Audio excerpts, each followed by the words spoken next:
at the 2-month mark. So we are 2 months out from your wedding. This is crazy now. Like, you are starting to see the light, and it's getting very real, I feel, at this point for most of my clients.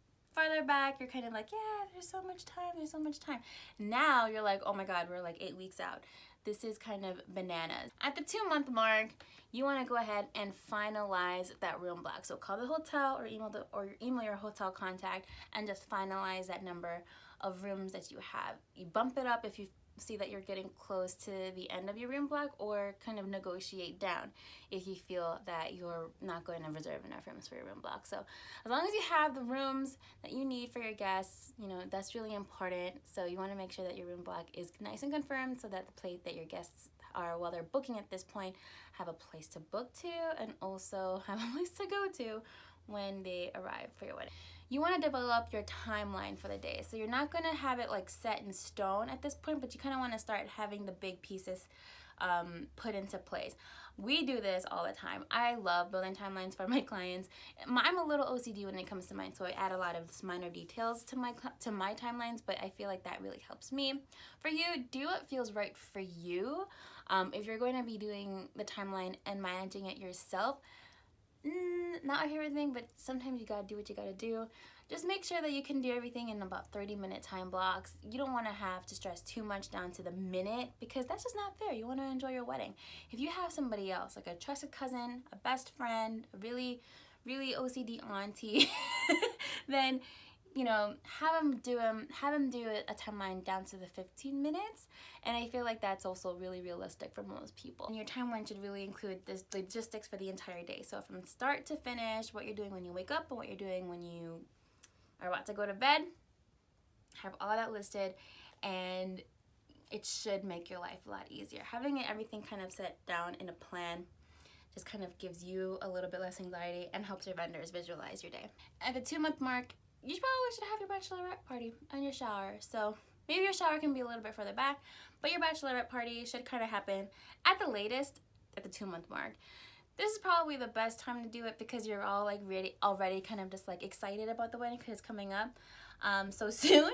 But yeah, beyond that, when you're closer to 1 month, I don't suggest it, because stuff happens, and I would just rather have you have more time to like recover from like too much partying, or, you know, just recover monetarily if you have to.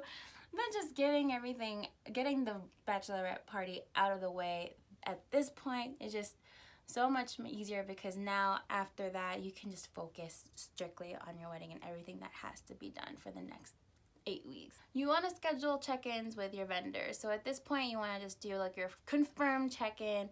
You've definitely did one at your 3-month mark.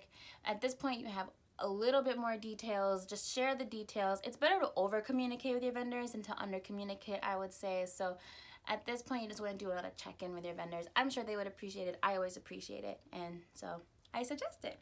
At a 2-month mark, you want to go ahead and buy your bridal party gifts. So if you're going to be giving your, groomsmen and your bridesmaids something really nice for being a part of your wedding, for being your leading bridal squad, then you want to go ahead and get that gift now.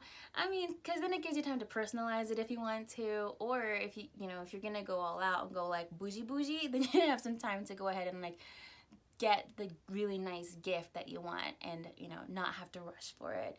Again, I'm all about doing things ahead of time so you don't have to rush later on, and I feel like the 2-month time is a good time to get your gifts out. The last thing you want to do, which is the major to do at the 2-month mark, is to just get your seating chart situated.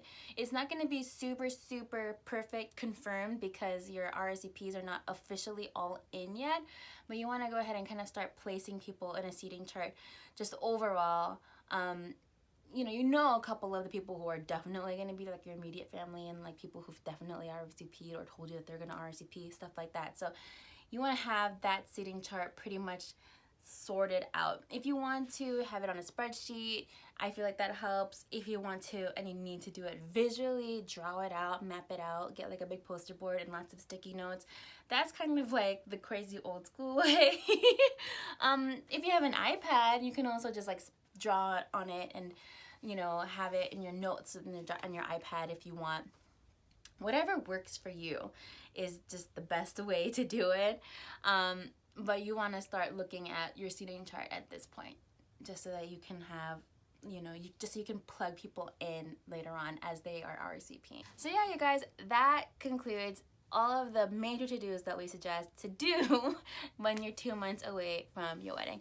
I will see you guys in the 1 month on the next page.